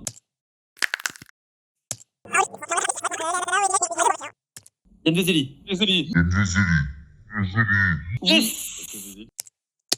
5 points pour le chef, 4 points pour Jérém, 2 points pour Nils, mais évidemment, rien n'est perdu dans ce quiz. Question 6, qui a dit « C'était un match spécial pour moi. Jouer face à des amis n'est pas une tâche facile. Très heureux pour notre équipe. On se construit, on s'améliore. Takuma Ouattara. Non, super victoire pour défendre notre parquet. » Donc un joueur qui a joué contre un ancien club cette semaine C'est un match spécial Francis- pour moi. Bah, non, Francisco, il a perdu. Non. Ouais. Jouer face à des amis, bah non, du coup, c'est un joueur qui a gagné. Ah oui, c'est ça. Jouer face à des amis n'est pas tâche facile. Très heureux pour notre équipe. On construit, on s'améliore. Super victoire pour défendre notre parquet. En plus, il a joué à domicile. Ça peut vous aider. Sylvain Francisco a joué à l'extérieur. Lui, il a joué à la maison dans son nouveau club, puisqu'il avait un nouveau club cette saison en Euroleague. Après avoir très longtemps joué dans un seul club en Euroleague, après avoir gagné des titres dans ce club-là, Non. non. Oh non, Ils ont perdu. le stade de Qui a l'Olympiakos. gagné Oh la vache. Ah, Causeur. Fabien Causeur, Ah ouais, putain, t'arrives pas absolument, aujourd'hui. absolument point pour Faisal qui continue de grimper. 6 points Faisal, Fabien Causeur qui a battu donc avec Il a battu Milan le Real. le Real 85-78, déclat Instagram de Fabien Causeur. Il faut bien que j'aille fouiller dans les tréfonds de l'internet pour vous piéger. Qui a dit, question 7, celle-là elle vaut pas 1 mais 2 points. On voulait gagner ce match de manière moche et c'est notre seule manière Ribéry. de gagner. Non. Et c'est notre seule manière de gagner des matchs en ce moment. Mais la piste est bonne. Sharunas Jasikevičius. C'est Saruna Jasikevičius, Nils, qui te t'octroie 2 points Oui. après cette victoire Ah ouais, je n'en parle pas, je l'ai commenté, c'était un peu plus simple quand même. de Fenerbahçe 77 Certes. 73. Oui, mais à chacun, il y a une question où Ouais. ça pouvait vous aider. J'ai essayé de ne pas prendre les matchs. Ah mais ça va, c'est l'actu. Non mais ce qui est bien sur l'actu, c'est quoi là Jérémy, Nils commente, moi je vous suis, donc C'est on est tous serré. au même niveau. Il n'y a pas d'équitation cette semaine. Il reste- Pas encore. il reste- Encore, c'est vrai que c'est arrivé sur le buzzer, autant pour moi. il reste- Jamais. C'est possible. 6 points pour Faisal, 4 points pour Nils, 4 points pour Jérémy. La question 8, il en reste 3, attention, la question 8, messieurs, c'est un chacun son tour. 4 points pour celui qui va dominer ce chacun son tour, 2 points pour le deuxième, 1 point pour le dernier. Ok. Il y a 25 réponses possibles, vous devez me donner un des 25 meilleurs scoreurs de l'Euroleague après les 8 premières journées. On en a donné pas mal dans l'émission, on a donné des noms que vous avez retenus. On va commencer par celui qui est derrière, c'est Jérémy, avec 4 points. Carson Edwards. Carson Edwards est le premier avec 20,1 points cette saison en Euroleague. Nils, Ah. c'est à toi ensuite. Sacha Vezenkov. Sacha Vezenkov est le troisième, 17,9 points de moyenne pour Sacha Vezenkov. C'est ça. Nadir ici. Nadir Ifi, il est le 15e, 13,8 points pour Nadir Ifi. Top 20, top 20 ou top 25, on s'est dit. Top 25. Bon, ça va. Ouais, non, C'est-à-dire les joueurs qui sont à 12,8 points et plus. Ok. Vous m'avez Kevin cité Punter. Kevin Punter est deuxième, 18,1 points. Vous m'avez cité le trio de tête avec Carson Edwards, Kevin Punter et Sacha Vezenkov. Nils, TJ Shorts. TJ Short est sixième avec 16,5 points de moyenne. Et au Malédon. Théo Malédon, il est 12e, 14,1. Martin Hermansson. Martin Hermansson, c'est bien joué. C'était un peu caché, mais Martin Hermansson avec l'Alba est 10e, 14,6 points. Nigel Hayes Davis. Nigel Hayes Davis est 5e, 16,5 points. On en a parlé tout à l'heure, Sylvain Francisco. Sylvain Francisco est 22e, 12,8 points. J'ai pris un petit risque. Mais ça passe. Vous avez fait un troisième tour déjà, messieurs. Vous m'avez Ok. cité 9 sur 25 pour l'instant. On commence le quatrième avec Jérém.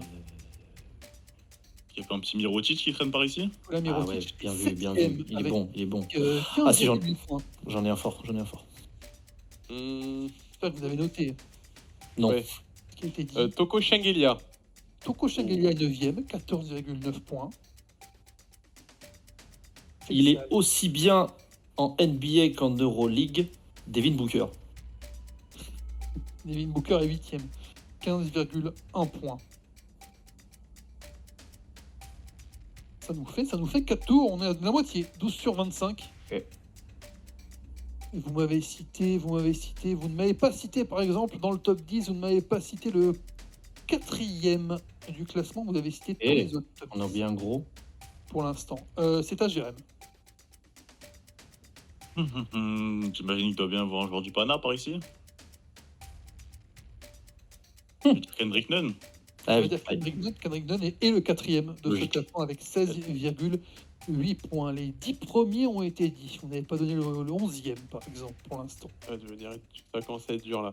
Ah si, c'est bon. Est-ce que plus de 12 points par match? 12,8, très exactement. 12,8 exactement.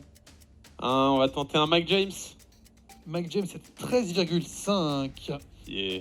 et il est 18e de ce classement. Oui. On peut le retrouver dans Best in Class. Mathias Le Sort. Est-ce que tu as pris un risque? Non. 13,5 points pour oui. Mathias Le Sort. C'est bon. Easy. Il est à 19e, le même total que Mike James. Ouais, 19, petit easy. Ah, par contre, c'est chaud là. Là, ça commence à faire. Mais il fait quoi? Ça 3, commence à- 6, 9, 12, 15. Bon, on a fait 5 tours. Il reste 10 noms. Encore dans chacun son tour. Jérém, Encore déconner. C'est au-dessus de combien, t'as dit?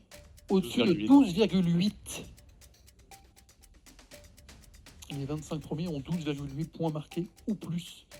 Vous m'avez cité tout le top 10, mais il Je me reste quand rappelle même des qu'il me sacrés restait noms. la moitié. Il y a Marcus Howard au bout de ma langue, là, je vais le sortir, là. Tu sors Marcus Howard. Sûr. Marcus Howard Si, c'est est de à droite. 12,8 points de moyenne. Oh, Il est c'est le 23e, 23e de cette liste. C'est une bonne réponse. Nils, On va rester dans la même équipe. On va tenter un Chimamoneke. Chimamoneke est à 13,5. C'est bon également pour Chimamoneke. La paire de Baskonia faisait partie des bonnes réponses. J'ai un doute si on l'a cité, mais tant pis pour moi si j'ai pas entendu. Cordinier. Isaiah Ah. Cordinier, on ne l'a pas cité, mais Il est dedans. pour une bonne raison, non, il est Waouh 13,8. 13,8 pour Isaiah Cordinier. Il vous reste 7 réponses à donner. C'est fort. C'est très très fort ce que vous faites, messieurs, pour l'instant. Vous n'avez pas donné le 11e, vous n'avez pas donné le 16e, le 17e, le 21e, le... Ça va vachement nous aider de dire. Jérém. Si vous tombez tous là, c'est évidemment 2 points pour tout le monde. Ah Bah super autant, Mais, autant se tromper. On peut pas se mettre d'accord, là, comme... On va se mettre d'accord, comme au JO, comme au JO là, comme au JO, mais, comme à tout le monde, Tokyo. ça ne change rien au classement. C'est pas faux, c'est pas faux, c'est pas faux. Ça n'est pas très intéressant pour C'est vous. pas faux. Non, non, c'est pas faux. Non, non, Jérém, Je crois que je vais commencer à sécher, là. Au-dessus de 12,8. très très joli nom. Hein. Ah ouais. Ah ouais. Alors, évidemment, c'est plus dur maintenant, mais il reste quoi faire. Sabenli, on l'a dit? On n'a pas dit Sabenli. Sabenli, ouais, C'est Sabenli. une bonne réponse à 13,7, 17e de cette liste.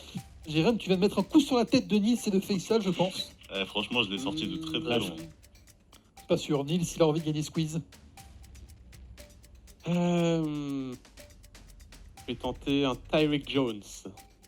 Tyreek Jones est à 12,8, 24e. Ah. C'est beau, parce que là, il reste plus beaucoup de noms. Là. Il reste 5 noms. Bon, je me trompe, mais c'est pas grave. Elio Kobo. Elio Kobo, Prochain, ils Faisal, prend tous mes est prochains. à 12,8 points. Et Oh, le yes, 25e yes, de cette liste. Let's go. Oh Il là reste- là là Ah, là. là, Oh non, il en reste 4. Combien de noms? 4 Il en noms reste 4. Ok. 4 noms. Waouh, sa grand-mère. qui vous n'avez pas cité. Vous n'avez pas cité le 11e, le 13e, 12e. le 16e et le 21e. Donc c'est pas des grosses stats. Vous n'avez Quoique pas cité- 11 un peu quand même. Vous n'avez pas cité un joueur qui est à 14,4, un joueur qui est à Ah, quand même. 14,1, un joueur qui est à 13,8 et un joueur qui est à 12,1. Ah, Jérémy. Ouais. Jérém. Ouais, bah, vas-y, J'hésite entre deux gars, là. vas-y, fais-toi plaisir. J'hésite entre deux gars. J'ai un Nikola Kalinic au bout de la langue aussi. Ouais, pas con. Tu le sors de ta langue. Mais j'en ai un. Ah on a dit Sako ou pas? Non. Est-ce qu'il y a. Oh là là. Allez, Kalinic, allez. Nikola Kalinic n'est pas dans mon Non. classement. 11,4 points. cette saison pour Nikola Kalinic. Jérém, tu t'arrêtes là, mais il faut qu'il y ait au moins une validation dans notre nom pour Nils, par exemple.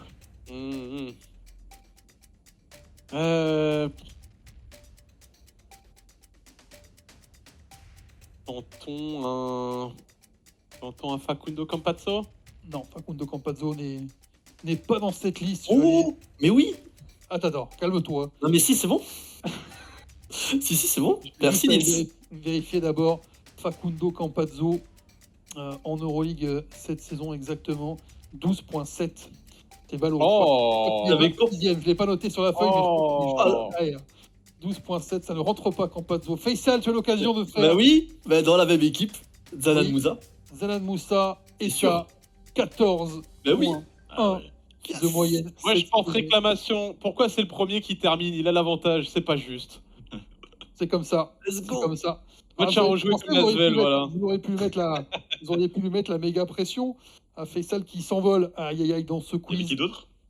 Ouais, il Il y restait qui? avait Shabazz Napier, 14 points. Ah, Ah oui, non, bah mais ouais, c'est- bah bien sûr. Il y avait Franchement, Zach Ledet, bien sûr. 13.8. Et Ah il y oui, avait la je savais 21e place, un joueur que nous avons cité dans cette émission, TJ Shorts, on l'avait dit. qui s'appelle ouais, Jalen Horde. Ouais, ok. Ah, putain. Horde et. Ah, ouais, ouais. Non, Shabazz Napier, ouais, on aurait pu le citer. Mais ça va, on s'en sort bien. Ouais, Jérémy, tu es tombé le premier, donc malheureusement, ce sera un point pour toi. 2 points pour Nils et 4 points pour Faisal. Faisal, tu as 10, Nils, tu as 6, Jérémy, tu as 5, mais il y a encore 6 points en jeu sur les 2 dernières questions, donc Aïe, c'est aïe, aïe, aïe, tout est aïe. possible. Il faut être le premier, c'est une question de rapidité sur cette question 9. Donnez-moi le nom d'une des 4 équipes invaincues, j'en veux une, Hein en Basketball Champions League. Hein Il y a 4 équipes invaincues en BCL. Je veux un nom. Le premier qui me donne un nom Malaga. prend les 2 points. Et c'est 2 points pour Nils. Voilà. C'est 2 points pour Nils qui peut encore gagner. Jérém, ça va être trop loin, mais Nils Ouais, qui je peut l'avais encore en plus, je sais pas pourquoi je l'ai pas dit. revenir. Malaga, Tenerife, Nimburg et Tortone qui sont C'est en encore Espagne que ça se passe généralement. invaincus en BCL. Nils qui met en avant les Espagnols, c'est bien rare. Hein. Dernière question, Faisal, tu as 10 points. Nils, tu es à 8. Tu es à 8, je fais des liaisons, c'est pas grave, c'est la fatigue. Et Jérémy, tu es à 5, malheureusement. C'est une question qui vaut 4, 3, 2 ou un demi-point selon le moment où vous Jérémy, répondez. réfléchis bien à ce que tu fais, tu peux faire gagner Fessal. Attention. Oui, mais Allez. pense-y bien du coup, pense-y bien. La dernière question, messieurs. Si t'as envie de travailler demain par exemple. C'est moche, c'est très, très moche. Très très moche. Ça c'est un -1 normalement, hein, mais bon. Allez, la réponse n'est pas ramatuelle. Nils, Bien. au moins tu as cet indice-là. Mais on cherche pour 4 points, on cherche une ville quand même. Ok. Une ville fondée en 1761 et qui abrite aujourd'hui environ 1,5 million d'habitants. C'est la 2e plus grande ville du pays. Pour 4 points.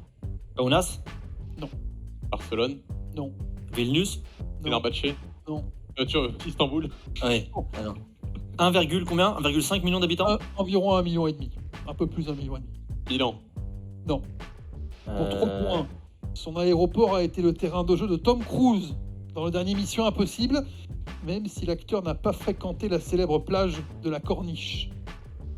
Marseille. Tu as dit quoi? Marseille. Belgrade. Non. Non, c'est Tom Cruise Corniche n'a pas et- été à l'aéroport de Marseille dans le dernier Mission Impossible. J'en sais rien, mais Je te jure. je vais pas au cinéma moi. Non, il n'a pas été à Munich non plus. Mais la corniche. Porto. Non. Nice. Non. Attends, il y a un rapport avec l'actu l'Euroleague.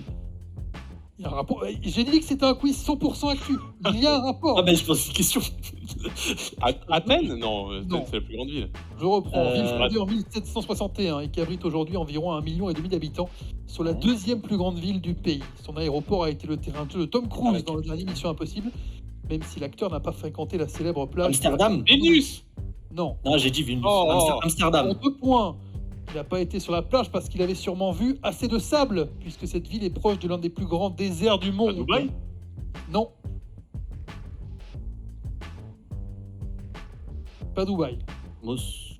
Non. Ankara. Non, c'est Ankara. Non.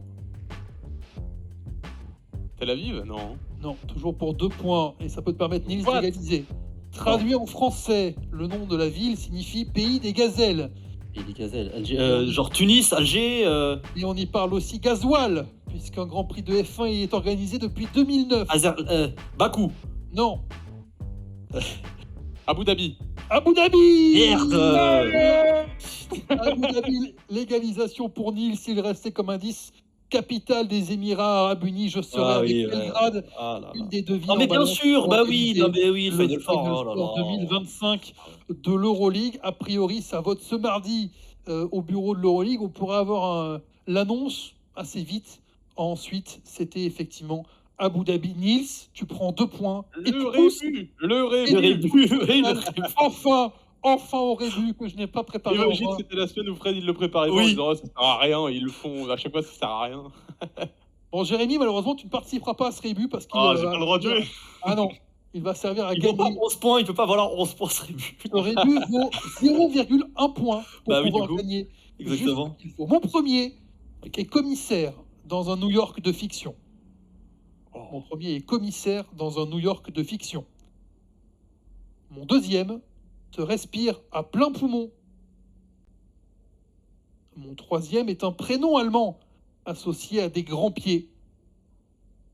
What the f... Et mon tout est un coach d'Euroleague. Ergin Ataman. Non. Mon premier est commissaire dans un New York de fiction. C'est pour la gagne, messieurs. Hein. Herman Herbert. Gordon Ah. Herbert. Herbert Leonard. J'ai dit n'importe quoi. Gordon J'arrive. Herbert. Gordon Bravo. Herbert. Bravo, mais... Je suis Herbert Leonard. Je suis Pour le plaisir. de la victoire à Faisal sur ce Gordon Herbert. Non, non, Ah non, oui, je la laisse à là, Nils. Je la laisse à Nils. Alors, Le c'est premier vraiment qui a dit ce Gordon qu'on Herbert, laisse. c'est Faisal. Après, c'est moi qui l'ai dit. Mais il l'avait, je lui ai piqué. C'est toi qui décides, hein, pas c'est toi qui l'as Je- dit en Ah. premier. Hein. Non, vais il pas a lui pas vo- eu, non, Faisal lui donne pas, il a pas dit son nom. Il dit quand même. Il a dit Léonard. Non, Il a Léonard. dit Herbert Léonard, le gars, il Léonard. a dit Herbert Léonard. Ah, pour le on peut plaisir. pas donner la victoire à un mec qui dit Léonard sur le quiz. Quoi. J'ai pas l'autre rébut, Faisal. Donc franchement, le Non, premier à non. avoir dit Gordon Herbert, c'est On toi. peut la partager main dans la main, fais ça. On Moi, peut la partager main dans la main. je vais prendre une décision qui va peut-être vous surprendre. Ouais, tu vas garder la victoire. Non, je vais la. T'imagines, ce serait très drôle. Non, franchement, il m'a tellement aidé. Je la partage avec toi. Ouais, Nils, tu ça fait savais pas. plaisir. C'est Gordon Herbert, effectivement. Mon premier est commissaire dans un New York de fiction. Le commissaire Gordon à Gotham, évidemment, qui est le New York de Batman. Mon deuxième se respire à plein poumon, c'est de l'air.